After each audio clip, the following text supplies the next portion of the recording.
LIC music purchase mix by Deepak Deewana. तो चला सपना तुम कोई जैसे लगे बही तो हरे वियोग में हमार जोई से पदान जानगे शादी कड़ी के दोसरे से जैसी ससुरावा तोहरा बिना गाना हमें रहबोगे शादी कड़ी के दोसरे से जैसी ससुरावा तोहरा बिना गाना हमें रहबोगे सोचल सपना तुम कोई रचल जेबही तोहरे वियोग में हमार जोईते पदान जानगे सोचल सपना तुम कोई रचल जेबही तोहरे वियोग में हमार जोईते पदान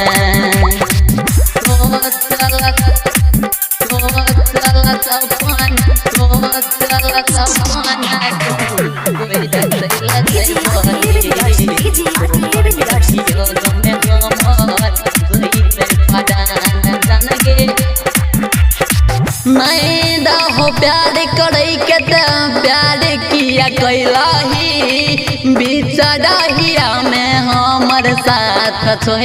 देलही मैं हो प्यार करे के प्यार किया कैलही बिचरहिया में हमर साथ छोड़ देलही किस्मत में लिखल है रहे विधाता तोड़ गल हमारा नाता गे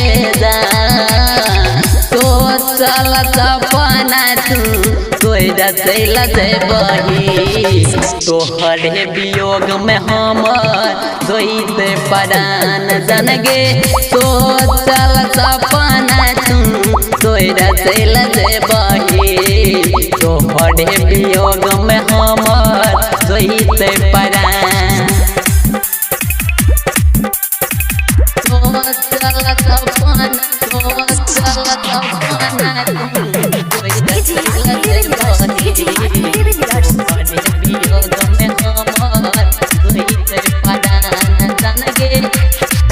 बचपन के प्यार हमारे पल में भूलही